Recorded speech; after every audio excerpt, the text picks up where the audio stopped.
Welcome to my channel dreams comes true. और अभी तक हमने देखा ये हम ह्यूमन ईयर का टॉपिक स्टार्ट करा था, जिसमें हमने देखा आपका आउटर ईयर देखा, मिडिल ईयर देखा और इनर ईयर देखा कि इनकी स्ट्रक्चर, इनकी एनाटॉमी, इनकी फिजियोलॉजी क्या होती है।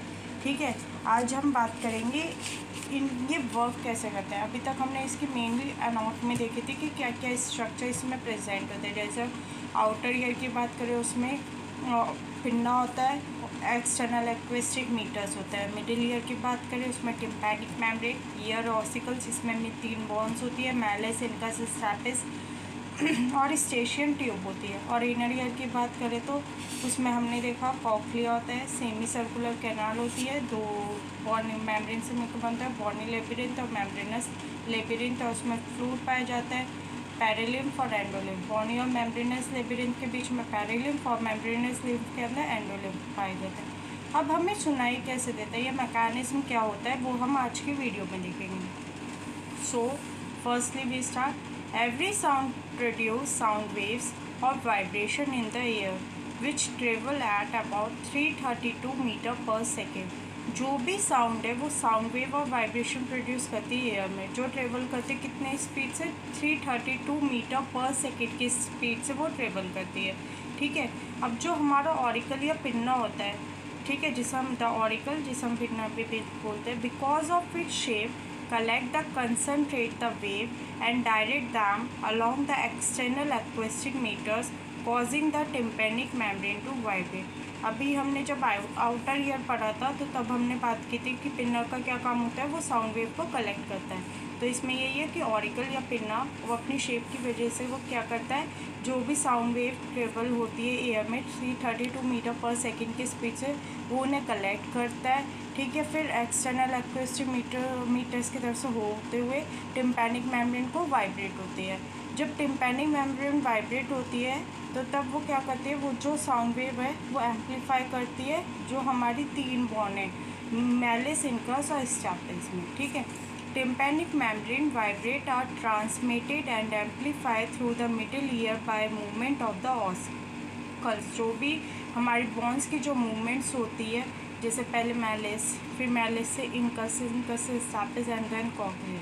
ठीक है, तो ये उनमें एम्पलीफाई करते हुए वो ऑसिकल्स क्या करते हैं, वाइब्रेशन कॉज करते हैं, प्रोड्यूस करते हैं। ठीक है, at the medial and the foot plate of the stapes rock to and fro in the oval window, setting up fluid wave in the perilymph of the scala vestibula। कल हमने perilymph की बात करी थी कि पेरिलिम्फ कहाँ पे present होता है, जो हमारे बॉनी और मेम्ब्रेनस लेबिरिंथ के बीच में, ये या फिर जो कॉक्लिया का जब हमने क्रॉस सेक्शन देखा था उसमें जो 3 लेयर थी, स्केला वेस्टिबुलाई, स्केला मीडियल और स्केला टिम्पैनी। तो हमने देखा था जो स्केला वेस्टिबुलाई और स्केला टिम्पैनी में तो हमारा पेरिलिम्फ था, स्केला मीडियल जिसे हम कॉक्लिया डक्ट, जो मेम्ब्रेनस लेबिरिंथ का पार्ट है, उसमें हमारा एंडोलिम्फ था।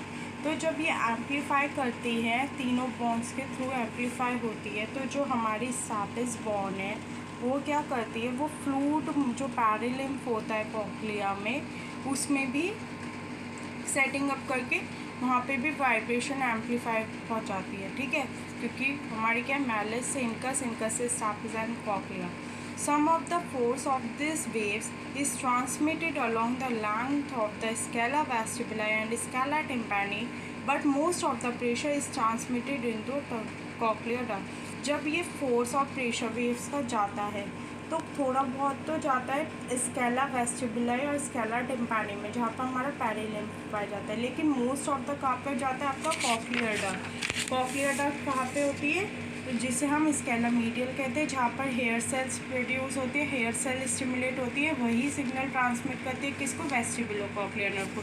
तो इसमें ये जो स्केला वेस्टिबुलाई और ये स्केला टिम्पैनी है, इसमें जो वेव्स का जो प्रेशर है जाता है, लेकिन इतना नहीं जाता है जितना कॉक्लियर डक्ट में जाता है। कॉक्लियर डक्ट में इसलिए जाता है क्योंकि वहाँ पे एंडोलिम्फ होता है, हेयर सेल्स प्रेजेंट होती है जो स्टिमुलेट करती है किसको, वेस्टिबुलो कॉक्लियर नर्व। और वेस्टिबुलो कॉक्लियर नर्व क्या करती है, ब्रेन को जो सिग्नल ट्रांसमिट करती है। ठीक है। This cause a corresponding wave motion in the endolymph resulting in vibration of the basilar membrane and stimulation of the auditory receptor in hair cells of the spiral organ. मैंने अभी बात करी कि cochlear duct में hair cells present होती है, ठीक है, जो वो स्टिमुलेट करती है, उनको स्टिमुलेट करती है। उनके स्टिमुलेट से क्या होगा, जो बेसिलर मेम्ब्रेन है वो भी स्टिमुलेट होगी और फिर नर्व जो इम्पल्स है वो जनरेट होगी, वेस्टिबुलर कॉक्लियर नर्व में स्टिमुलेट होगी। फिर वेस्टिबुलर कॉक्लियर नर्व क्या करेगी, वो इम्पल्स करेगी जनरेट, जो ब्रेन में सिग्नल पहुंचाए। जब ब्रेन में सिग्नल पहुंच जाएंगे उसके बाद क्या होगा, हमारी इम्पल्स ट्रांसमिट होगी auditory nuclei in the medulla में, जहाँ पे रिसेप्टर प्रेजेंट होते हैं और उसके बाद हमें सुनाई देते हैं। ओवरव्यू क्या है, अगर हम फिजियोलॉजी ऑफ हियरिंग की बात करें कि सबसे पहले जो है कि 332 मीटर पर सेकेंड से जो भी साउंड वेव्स और वाइब्रेशन प्रोड्यूस होते हैं, एयर में ट्रेवल करते हैं, उन्हें पिन्ना कलेक्ट करता है। पिन्ना कलेक्ट करता है वो एक्सटर्नल ऑर्केस्ट्रोमीटर्स के थ्रू टिम्पैनिक मेम्ब्रेन को वाइब्रेट करता है। टिम्पैनिक मेम्ब्रेन जब वाइब्रेट हो जाती है उसके बाद हमारी आती है 3 बॉन्ड, मैलेस इनकेस स्टैटिस, वो उसमें एम्पलीफाई होता है। जब वो वाइब्रेशन उसमें एम्पलीफाई होते हैं तो कुछ साउंड वेव्स या फोर्स प्रोड्यूस करते हैं, जो कॉक्लिया में जो पेरिलिम्फ और एंडोलिम्फ है उसको जाकर वहाँ पे वाइब्रेशन प्रोड्यूस स्टिमुलाई प्रोड्यूस करता है, जिसकी वजह से क्या होता है, जो हमारे जो पेरिलिम्फ वाला फ्लूइड जो स्कैला वेस्टिबुलर टिम्पैनिक वो तो थोड़ा बहुत ही स्टिमुलेट, लेकिन जो एंडोलिम्फ जहाँ पे हेयर सेल्स है वो स्टिमुलेट होता है। जब एंडोलिम्फ में या हेयर सेल स्टिमुलेट होता है तो जो हमारी वेस्टिबुलो कॉक्लियर नर्व है वो स्टिमुलेट होती है और ब्रेन में सिग्नल पहुंचाती है, मतलब इम्पल्स जनरेट होकर सिग्नल पहुंचाती है कहाँ पे, auditory nuclei in the medulla में, जिसकी वजह से वो रिसेप्टर स्टिमुलेट होते हैं और हमें सुनाई देता है। ठीक है, ये था आपकी फिजियोलॉजी ऑफ हियरिंग। तो यहाँ तक हमने देखा था cochlear duct, the cause of corresponding wave motion in the endolymph resulting in vibration of the basilar membrane and stimulation of the auditory receptor in the hair cells of the spiral organ. The nerve impulse generated pass through the brain in the cochlear portion of the vestibular nerve cranial nerve की जो impulse generate होती है brain में वो किसके through जाती है, आपके वेस्टिबुलो कॉक्लियर नर्व के थ्रू। जब वो हेयर सेल स्टिमुलेट होती है वो इसको स्टिमुलेट करती है और नर्व जो इम्पल्स जनरेट होती है वो इसी के थ्रू ब्रेन में सिग्नल पहुंचाती है। तो वेस्टिबुलो कॉक्लियर नर्व क्या करती है, ट्रांसमिट करती है इम्पल्स को कहाँ पे, auditory nuclei in the medulla. Medulla में जो ऑडिटरी न्यूक्लियाई है वहाँ पे ये इम्पल्स ट्रांसमिट करती है और जो synapse before they are conducted to the auditory air in the temporal bone, और जहाँ पे रिसेप्टर्स प्रेजेंट होते हैं वहाँ पे पहुँचाती है। Because some fibres cross over in the medulla and other remain of the same side, the left and right auditory area of the cerebrum receive impulse from both ear। अब क्या होता है, सम फाइबर्स क्रॉस कर जाते हैं medulla को और कुछ वहीं पर रह जाते हैं। तो जब वो वहीं पर रह जाते हैं तो दोनों कान होते हैं, तो जो लेफ़्ट और राइट ऑडिटरी एरिया होता है सेरिब्रम का वो इक्वली रिसीव करते हैं इम्पल्स, ताकि हमें दोनों कानों से सुनाई दे। ठीक है, तो ये था आपकी फिजियोलॉजी ऑफ हियरिंग। अब हम बात करेंगे आपकी फिजियोलॉजी ऑफ बैलेंसिंग कि बैलेंस कैसे करता है। बैलेंस एंड द एयर, मैंने आपको पहले भी बताया कि जो सेमी सर्कुलर कैनाल होती है इनर मिरर में, उनका मेन फंक्शन क्या होता है कि बैलेंसिंग करना। तो हम इसमें देखेंगे the semi circular canal and vestibule. The semi circular canal have no auditory function also they are closely associated with the cochlea. Semi circular canal का कोई भी हियरिंग में रोल नहीं है, ये कॉक्लिया से अटैच रहता है। They provide information about the position of the head in space, contribute to maintain of posture and balance. ये इंफॉर्मेशन प्रोवाइड करता है हेड को और मेंटेनेंस ऑफ पोस्चर में हेल्प करता है। ठीक है, in the wall of utricle saccule and ampullar there are fine specialise epithelial cell with minor projection called hair cell.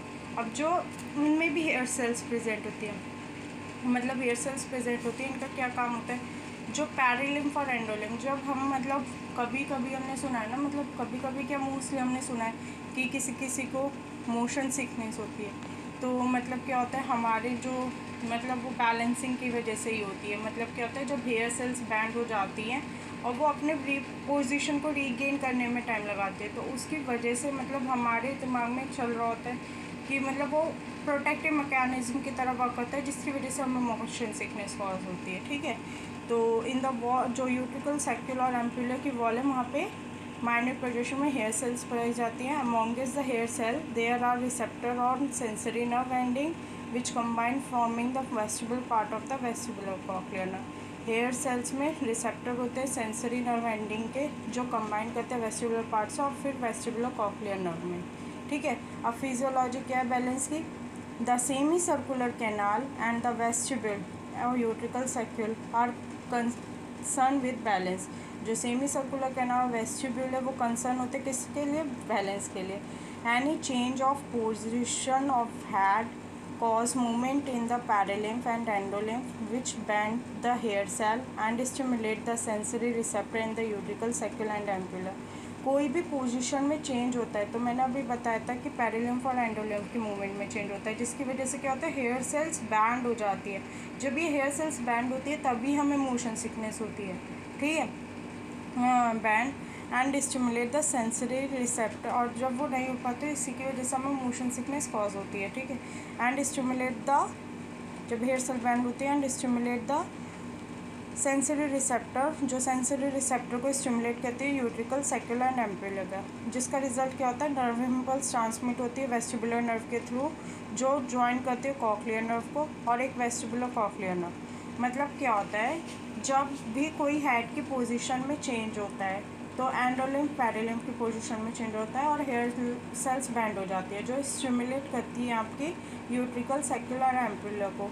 जब वो यूट्रिकल सेक्युलर एम्पुलर स्टिमुलेट हो जाएंगे तो उनका रिजल्ट क्या होगा? नर्व इम्पल्स है वो ट्रांसमिट होगी आपके वेस्टिबुलर नर्व में, जो ज्वाइन कर लेंगे आपकी कॉक्लियर नर्व और फॉर्म करेंगी एक वेस्टिबुलर कॉक्लियर नर्व। जो the vestibular branch passes first to the vestibular nucleus then to the cerebellum. हम हमारे ब्रेन में जो बैलेंसिंग का काम करता है वो कौन करता है? Cerebellum.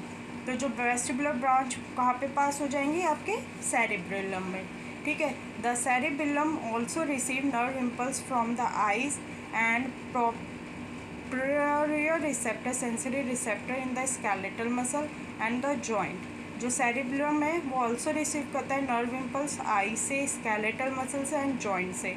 Impulse from this three source are coordinate and different nerve impulse has to cerebrum and the skeletal.